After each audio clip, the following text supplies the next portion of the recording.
देश के सभी मुस्लिम संगठनों ने आज एक ज्वाइंट ऑपरेशन किया।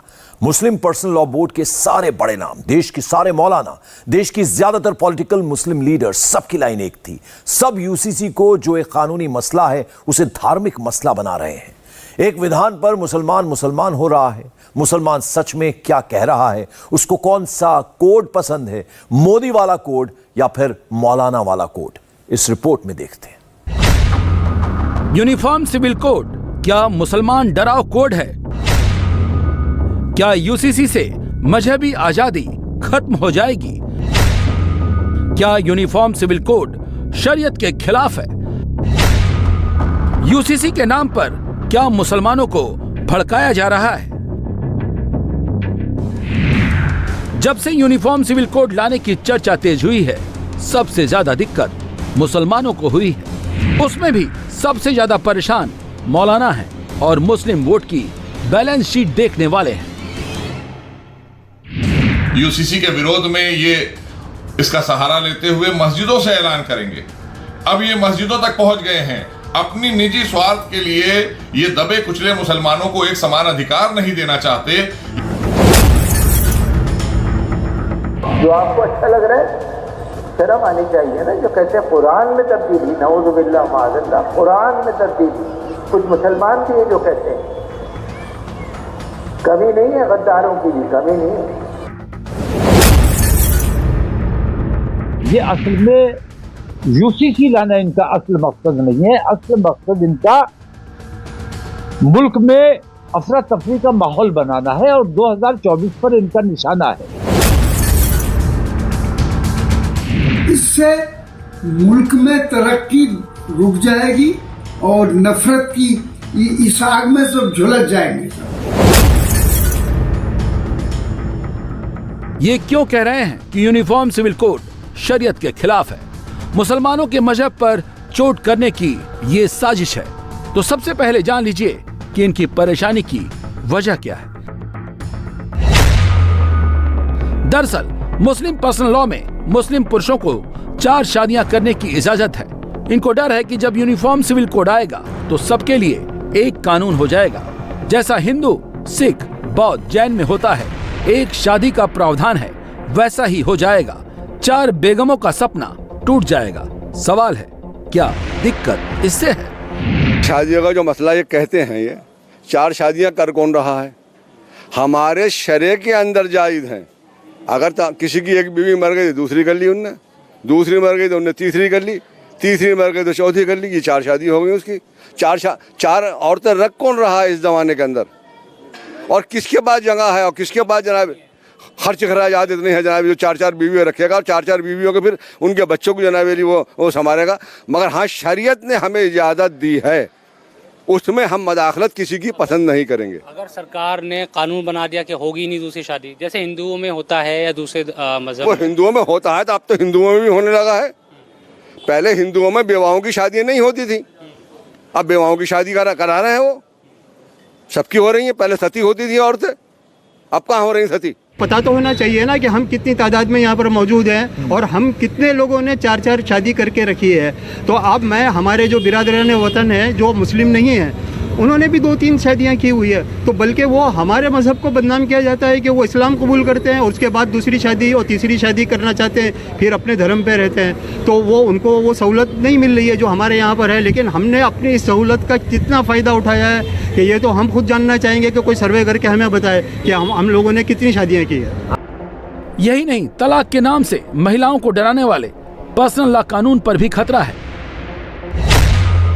पर्सनल लॉ में 3 महीने तक ही मुस्लिम तलाकशुदा औरत पति से गुजारा भत्ते की हकदार है। लेकिन जब यूसीसी आएगा तो तलाक देना भी मुश्किल होगा और गुजारा भत्ते के भी नए नियम बनेंगे। सवाल है, क्या दिक्कत इससे है? मुसलमान औरतों के साथ इतना जुल्म हो रहा है, इतनी ज्यादती हो रही, ऐसा है तो सबसे पहले आप हिंदू औरतों को, जो सुप्रीम कोर्ट ऑर्डर दे दिया कि सबरीमाला मंदिर में हिंदू औरतों को जाने की परमिशन दो, तो आप क्यों अभी भी जाने नहीं दे रहे?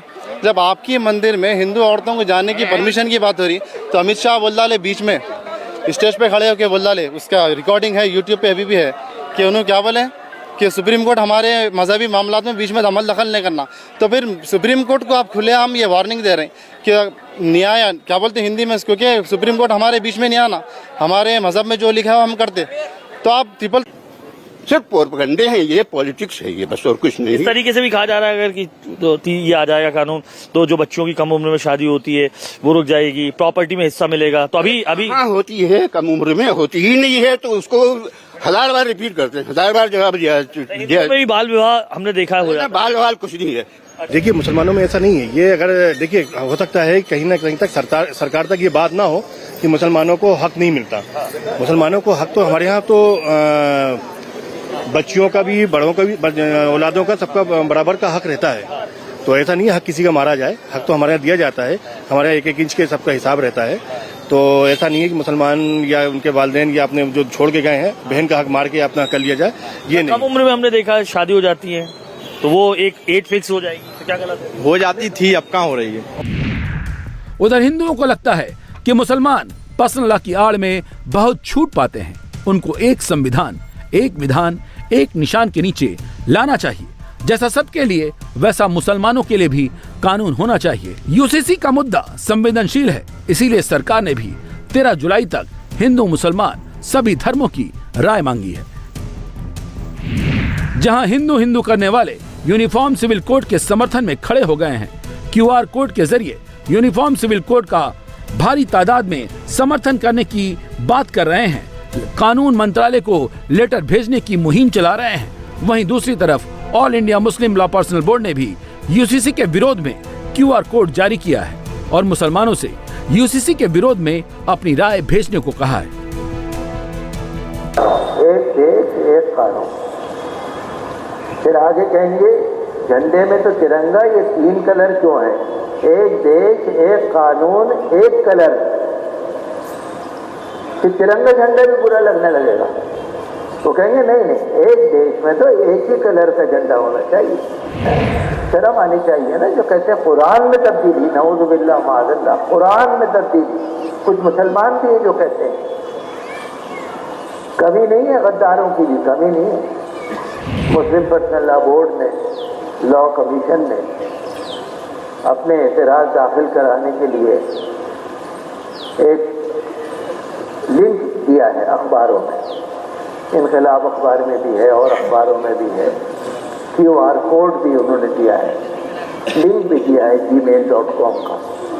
तो जैसा मुस्लिम पर्सनल लॉ बोर्ड ने कहा है आप उसको करिए, सवाब समझ के करिए। ये राजनीति नहीं है, ये सवाब है, जिसको लेकर देश के मस्जिदों में मुहिम शुरू भी कर दी गई है। समर्थन और विरोध को लेकर सोशल मीडिया पर भी बहस छिड़ी है। अखबारों से लेकर सोशल मीडिया के प्लेटफॉर्म यूसीसी पर कमेंट से पटे पड़े हैं। कई जगह जुमे के दिन मस्जिदों से यूनिफॉर्म सिविल कोड का विरोध करने का ऐलान की बात भी सामने आई है। यूसीसी को लेकर क्या क्या फैलाया गया, क्या क्या समझाया गया, कितनी सियासत हुई, कितना डराया गया, कितना भड़काया गया, कितना सच बताया गया। दिल्ली के मुस्लिम मोहल्ले में यूसीसी को लेकर क्या चल रहा है? मुंबई के मुसलमानों को क्या यूसीसी से डर लग रहा है? हैदराबाद भोपाल के मुस्लिमों में यूसीसी में क्या दिखा? बनारस लखनऊ की मस्जिदों से क्या ऑर्डर आया? ये देश की राजधानी दिल्ली की फतेहपुरी मस्जिद है, यहाँ पर भी तकरीर हुई है। सबसे कहा गया है कि मुस्लिम पर्सनल लॉ ने जो QR कोड दिया है उसको स्कैन करके अपनी राय भेजें और यूसीसी का वो विरोध करें। हैरानी तो इस बात की है कि क्या होगा क्या नहीं, अभी बिल बना नहीं है, न ही कोई ड्राफ्ट आया है, लेकिन मुसलमानों के दिमाग में डर का बीज बो दिया गया है। यूसीसी को लेकर 4 शादी, तलाक सब पर सवाल हुआ, लेकिन जवाब क्या आया वो सुनिए। देखिए, इसकी कोई ज़रूरत तो है ही नहीं, आइन में पहले से सारी चीज़ें मौजूद हैं। इस चीज़ को तो ये मुल्क के लिए कुछ ख़तरे पैदा करने वाली बातें कर रहे हैं, क्योंकि यहाँ सैकड़ों किस्म के मज़ाहिब के लोग रहते हैं, हर एक की अपनी अपनी आस्था होती है, हर उस पे चलना चाहते हैं अपने मज़हब पे। इस पे अगर आप इस ज़बरदस्ती ये चीज़ थोपेंगे तो इससे मुल्क को ही नुकसान होगा। देखिए, ये आपको मालूम है सन 2024 के अंदर इलेक्शन आ रहे हैं इलेक्शन आने से पहले पता नहीं ये पार्टी जो है हमारी सेंट्रल गवर्नमेंट ये पता नहीं कौन कौन से मुद्दों पर नई नई चीज़ें लाएगी, नई नई बातें पैदा करेगी और अपना वोट बैंक बढ़ाने की कोशिश करेगी। इसमें जो सिविल कोड का मसला आ रहा है, इसके अंदर कोई मुसलमानों के हक में कोई बेहतरी नहीं है। ना मुसलमानों को इससे फ़ायदा होगा, ना रोटी रोज़गार मिलेगा। जो मुसलमान कर रहा है वो करता रहेगा। मज़हब के लोगों को नुकसान पहुंचाने पे लगे हुए हैं कि किसी तरह से पब्लिक पागल बने और हमारा फ़ायदा हो। तो सिर्फ ये वोट बैंक के लिए ऐसा हो रहा है? वोट बैंक के लिए ऐसा हो रहा है।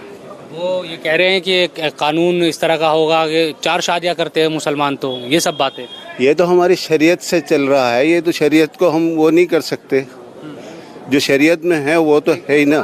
4 शादियों का इसमें एक मकसद है। 4 शादियों का ये कोई मुसलमान अपनी अय्याशी के नहीं करता। 4 शादियाँ, कोई बेवा है, कोई गरीब औरत है जिसकी बच्चों की शादी नहीं हो रही पैसे की वजह से, हमारे यहाँ मजहब ने सब फरमाया क्या है।